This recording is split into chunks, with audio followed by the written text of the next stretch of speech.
Detroit's going to lock the running game down, force Josh McCown to beat them, which he has not been able to do all season long. He's only won one game as a starter this year. They are not, I repeat, not marching into Detroit like they did last year and coming out with a W. Different team, different coach, different mentality in Detroit this time around. This game is definitely going to be a W for the Detroit Lions. Can we spell a W?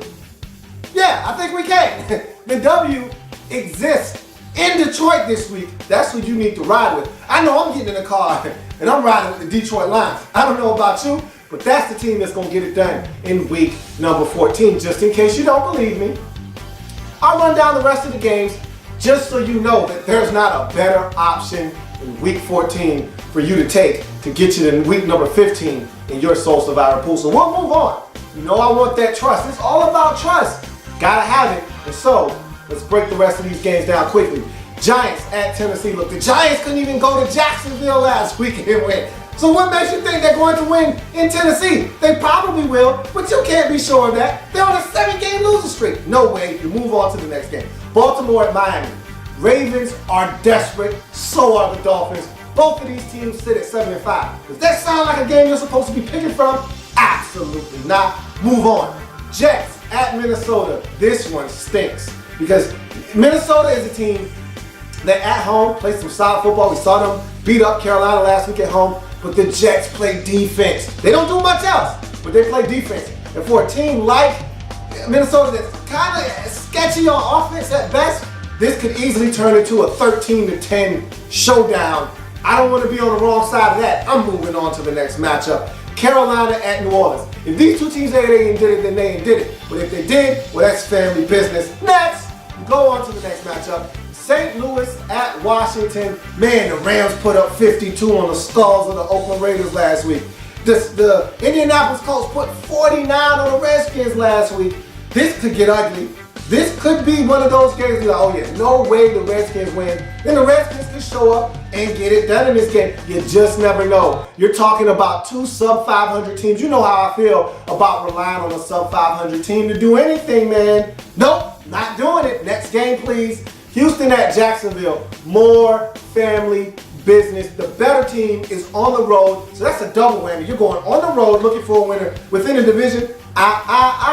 I don't think so. Next game up, Buffalo at Denver. This is intriguing because you feel like, man, Denver probably should win this game, but it's Buffalo. That defense is something else. You saw what good defense did against Peyton before in the form of the St. Louis Rams, but that game was in St. Louis. This game is in Buffalo, or excuse me, in Denver, and the Broncos have not lost all year at home. I'm not touching this one, man. You don't know if that Broncos defense is going to show up and be able to force turnovers from that Bills offense, or you don't know if the Bills defense is going to show up, be able to force turnovers from that Denver Broncos offense. Either way, I'm leaving this one right where it is, out mile high somewhere. Moving on to Kansas City at Arizona.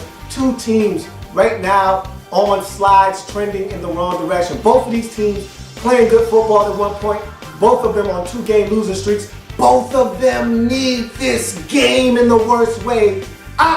You won't find me sniffing anywhere near Kansas City at Arizona. Somebody's going to play some Elite D and come out with a W in that one, and I won't be selecting the winner out of that game. You go on to the next one. San Francisco at Oakland. Look, this looks like a good one here. San Francisco doesn't score points. And the one thing that gives the Raiders a chance is teams that don't score points. That's why they beat Kansas City. Kansas City doesn't score a lot of points. That's why the Raiders were able to beat them. Here's another opportunity for the Raiders to get a win at home against a team that doesn't score a lot of points. I'm more worried about what's going on in the crowd than I am on the field. Can't we all just get along? Please, guys, let's not hurt each other. That's going to get ugly, not only on the field, but in the stands. Those fans do not like each other. Hey, focus, man. The game, not picking a winner there. We're moving on. You go to Seattle at Philadelphia. This is the best game of the week. Okay, one of the best games of the week, probably with the most playoff implications hanging on the hinge of this game. What? Really? Are we even having this discussion? I think not. We move on to Sunday Night Football. Speaking of best games of the weekend, New England at San Diego. Need I say more? Nope. You go to Monday Night Football, Atlanta Falcons at the Green Bay Packers. Both of these teams right now currently leading their respective divisions. We're talking about division leaders here. No. So that takes us back to our original point of Tampa Bay at Detroit. Did you hear a better game? Did you hear a more cinch of a victory in Week 14 than Tampa Bay on the road at Detroit? I think not. And so, to me, it's a no-brainer. You don't even have an alternate option here. The winner, by default, is the Detroit Lions. In week number 14, they are the Survivor! That's right. And so, we'll take a quick break. We'll come back, and we'll jump into PDX right after this. Social media has taken off in ways that I couldn't have imagined. And thus, I've taken the liberty to start being more active on social media. So like me on Facebook at In the Lab Room. Follow me on Twitter at In the Lab Room. You can also +1 me on Google Plus at Louie T. And also, of course, my main hub, subscribe to my channel on YouTube. That's youtube.com/In the Lab Room. These are all ways that I'm looking forward to interacting with you, the viewers, in the upcoming season of the Louie T Network.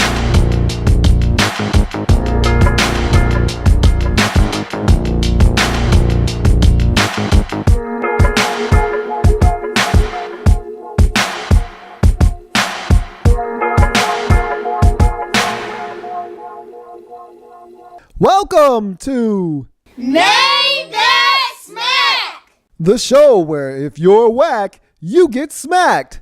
And now, here's your host, Louie T. Hey, how you doing? Welcome to the show.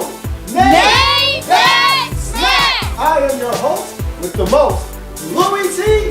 And this is the show that if you're whack, you get smacked. Thank you for joining me here on this program. Before we get to any smacking, let's get to a little bit of patting and dapping. You start with a player that deserves a little bit of a pat on the back. Plays for an AFC North team, had a struggle on Sunday, threw 3 first-half interceptions, but battled back, brought his team down the field, got them in the end zone. You could say this is a bit of a sympathy pat, or you could say, hey, way to battle back. Take this pat. Can you name that pat?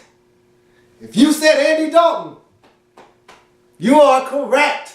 You move on to the next pat. Here's a guy probably on his way out in his respective city. Has been there for quite a while. Always one of the best defensive teams when he is the head coach. However, offensively has always been a grind as long as he's been there. On Monday night, it was not pretty. In fact, it was a ground and pound fest. This guy deserves a pat on the back because he's one hell of a head coach and a hell of a defensive motivator. But that showing on Monday was pathetic. But nonetheless, he'll be employed somewhere after this season. Can you name that pat? If you said head coach Rex Ryan, pat yourself on the back and pat Rex on his back as well. You look at another pat, and this is the biggest pat of week number 14. This head coach made a controversial decision. Last week he benched his quarterback in the midst of a butt whooping on the road, but he made the smart decision to go back to that quarterback because that quarterback gives him and his team the best chance to win. It was a tough decision. A lot of people said you could have went one way, you could have went the other way, but he went the right way. Hey, name that pat. If you just said head coach of the Cleveland Browns, Mike Pettin, you are correct. Mike Pettin deserves a huge pat on the back for making Brian Hoyer his starter in week number 14 at home versus the Indianapolis Colts. That's the right decision. Pat Mike Pettin on his back. You go to some Daps, some cold, hard, big-time Dap, and you start with the team out in the NFC North, the coldest game in week 13. This team came out and performed in a huge way. Got it done via special teams. They were able to block 2 punts, take both of them back to the house for touchdowns. And so this particular unit deserves a huge hand-slapping dap. Can you name that unit? If you said the Minnesota Vikings special teams, you, my friend, deserve some dap. And so do the Minnesota Vikings special teams unit, blocking 2 punts, taking both of them back en route to a 31-13 victory. Vikings special teams, big, hard, dap for those guys. You move on to another team and a specific unit that deserves a huge dap.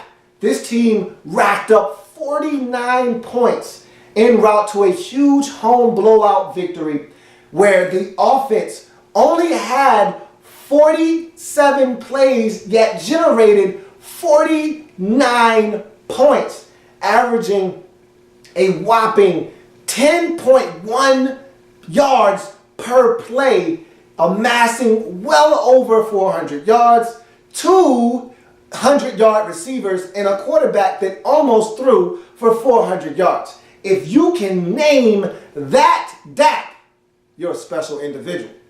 If you said the Indianapolis Colts offense with Andrew Luck, you had a rookie go out there and shine, and Dante Moncrief, who went over 100 yards, and also tight end Kobe Fleener, well over 100 yards.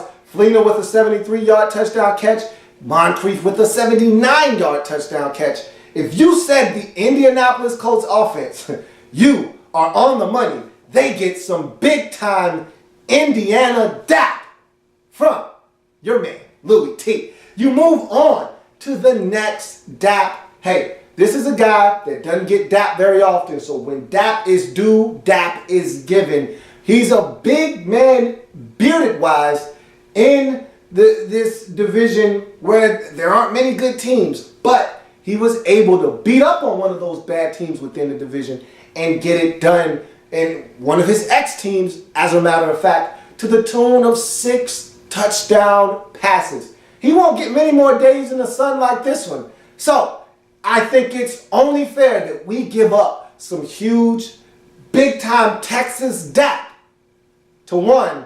Can you name that quarterback? If you said Ryan Fitzpatrick from Harvard, you are correct. He gets some dap, 6 touchdown tosses in a 45-21 spanking of the Tennessee Titans, one of his ex-teams. He got it done in a major way, and his team collected their 6th victory of the season to go to 500 on the season. The only 6-6 team in the entire National Football League. Give it up for Ryan Fitzpatrick. Give him some dap. He deserves it. You go on to another player deserving some big-time dap. He went out and performed huge in his team's win to keep them in first place in their division. Now, it may not be the best division in the world, but somebody's going to the playoffs from that division, and he helped his team stay atop the division with a huge day.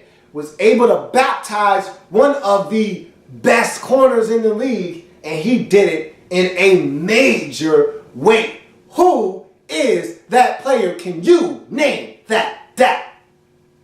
If you said Julio, as in Julio Jones of the Atlanta Falcons, you are correct. Julio Jones deserves some big time, hurt your hand dap as he put up 10 catches for $189 on the skull of one Patrick Peterson. Big time big ups to Julio Jones as he got it done. Big time in Week 13 versus the Arizona Cardinals and his team's 29-18 victory to go to 5-7 on the season. You go on to the next DAP, and this team was cold-blooded in week number 13 as they not only roughhoused their opponent, but they didn't even allow them to score. The utmost disrespect shown to a visitor I've seen in a very long time. Normally, you at least let your visitor get one touchdown or one field goal. This team said, hell no, you don't go into our end zone. Matter of fact, you get out of here, you lazy bum. If you know the team that was able to pitch this shutout, go ahead and name it. If you said the St. Louis Rams, you are correct, as they were able to put a shellacking, the likes of which we haven't seen in this league in a very long time in terms of a shutout, 52-0. My goodness, that was vicious, that was nasty, that was flavor delicious. It was the St. Louis Rams getting some nice stone cold dap as they destroyed, dismantled, dismembered, and devoured the Oakland Raiders 52-0. Give that team some well-deserved dap. You move on to the next team. This is a team that went on the road on Turkey Day and got them some as they were able to go within the division and devour their opponent in their crib, disrespect them, disrespect their house and all of their fans, and leave with a W. Now, this wasn't just any type of disrespect. This was the type that could have far-reaching consequences moving forward. They see this team in a week's time after that shellacking. They've got to pick up the pieces and get right back into the fight. But this team took it to that team's behind in their crib, smacked them around, and left with a W. Can you name that team? Trick some of you. If you said the Seattle Seahawks, you're wrong. If you said the Philadelphia Eagles with their 33-10 destruction of the Dallas Cowboys in Big D, in Jerry's world, then you, my friends, are correct. Eagles deserve some big-time dap. Some big-time brotherly love dap for their annihilation of the Dallas Cowboys in their house, 33-10. They are now your NFC East leaders with that W. You move on to another dap that has to be given out. Here's a team that doesn't see a lot of dap coming their way. Doesn't see a lot of good things happening for them. A lot of misfortune has befallen this franchise. However, this was a huge day for them as they were down 21 points, but were able to rally back in come from behind fashion and get it done. They got their second win of the season. They're feeling good about themselves. Name that dap. If you said the Jacksonville Jaguars, you, my friends, are correct. They deserve some down south dap as they got it done in a major way, coming from behind to beat the New York Giants 25-24. Gus Bradley getting his second win on the season. Huge win for this Jacksonville Jaguars team. First come from behind victory in the young career of one Blake Bortles. That was impressive by the Jaguars to not get down, because again, when you're a bad football team and you're down 21 at home, you can easily say, here we go again. But they picked themselves up, forced some turnovers, got back into that game, and ultimately won. Dap up the Jacksonville Jaguars.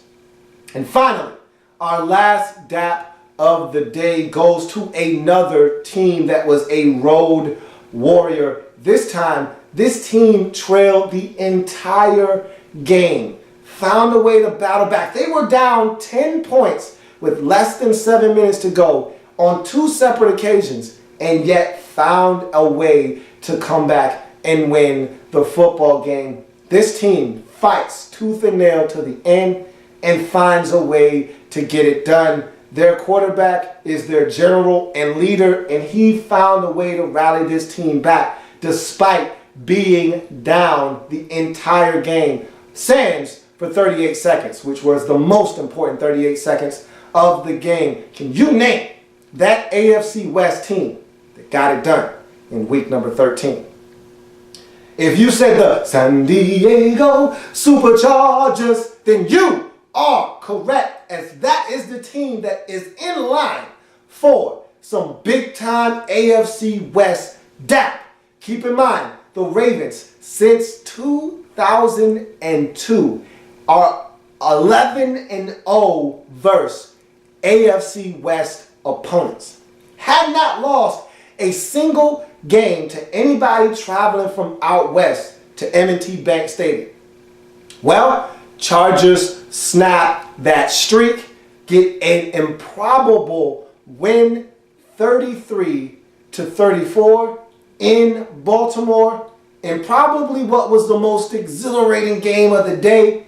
And that team now is in a position to strike and make the postseason because of that huge road victory. Somebody warm the hand up and give Phillip Rivers and that San Diego Chargers team some big boy hurt your hand. You gotta understand that for me, Louie T. And that brings us to the moment you've all been waiting for. Name that smack!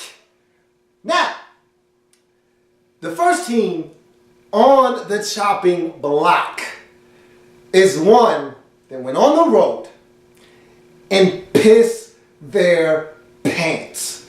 Could not find a way to get it done. Now, we're not going to single out the entire team. We're going to focus on one portion of that team, and it's the defense. The defense looked confused, they were dazed, and didn't know what the hell was going on. Simple, basic coverages were blown, guys were open, and they did something that has never been done before in one NFL game. Give up 2 passes of over 70 yards in the same contest. This, my friends, was one of the worst defensive showings we've seen in a very long time. And these are your culprits. Who deserves this smack? Can you name that smack? If you said the Washington Redskins defense, you, my friends, are on top of your game. Washington Redskins defense, come on down.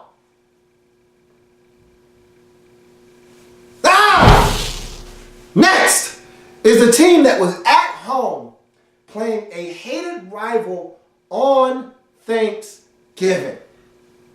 Huge matchup. Both teams having the same record. Both teams looking to climb back into their own divisional race.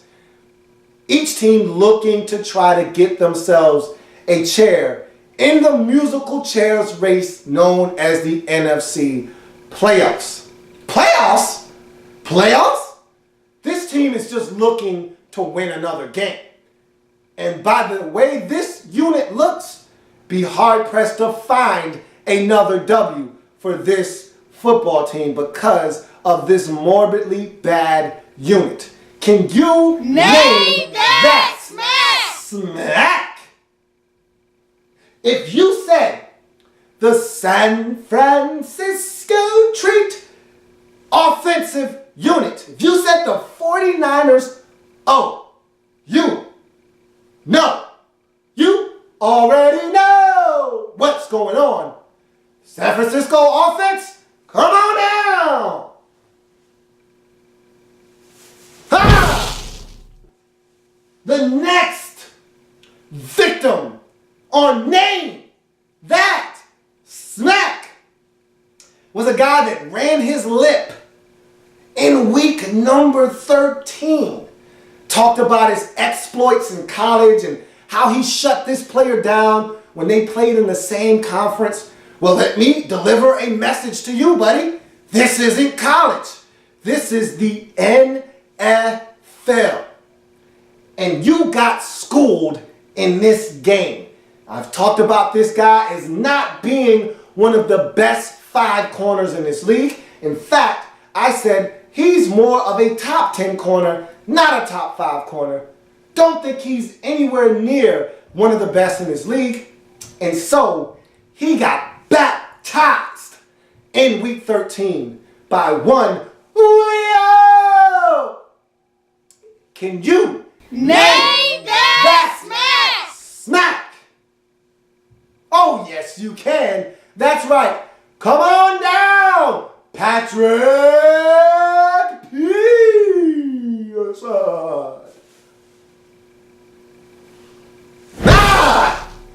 Get out of here.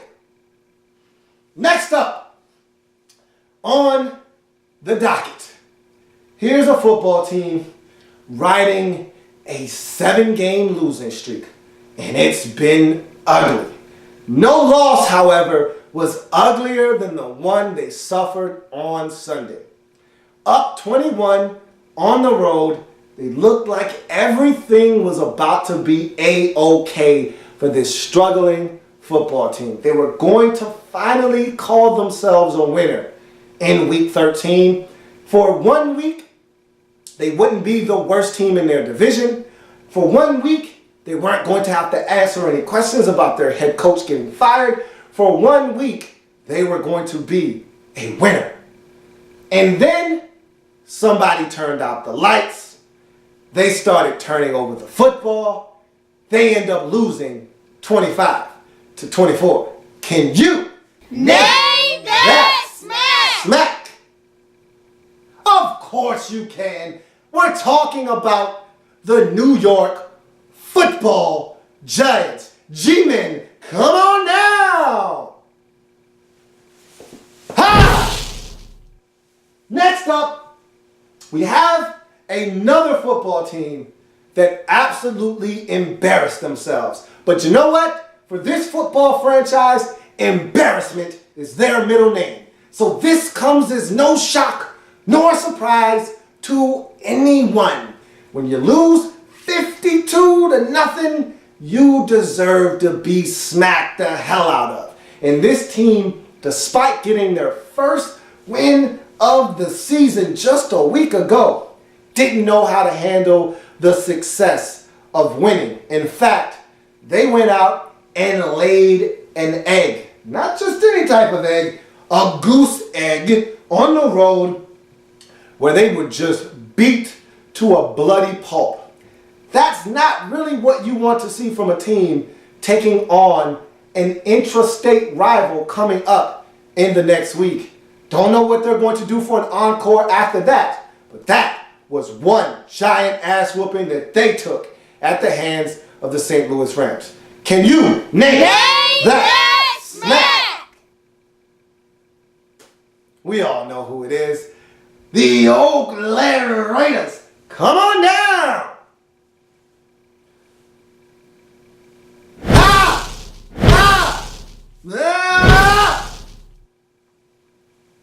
Last but not least, on our smacking tirade, we have a team that every year we get to sit down, carve up a little bit of turkey, and watch this team play football.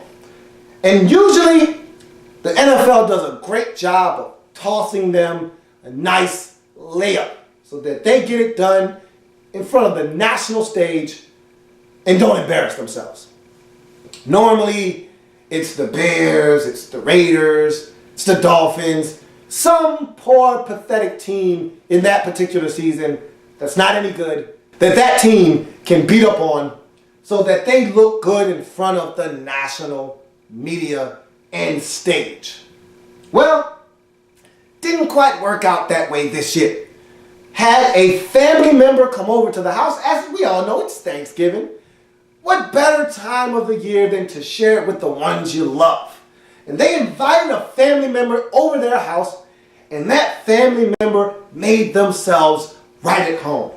They went into the kitchen, ate all the food, didn't wash their hands. They went into the bathroom, blew it up, broke the toilet. They went upstairs, had a little bit of fun, didn't clean up their mess. And when they were done, they left this team a big F you. How could they on Thanksgiving? But when you don't stand up for yourself, this is what happens in your own house. Can you name that smack? Absolutely. It's the team with the star on the side of their helmets. Dallas Cowboys, come on now!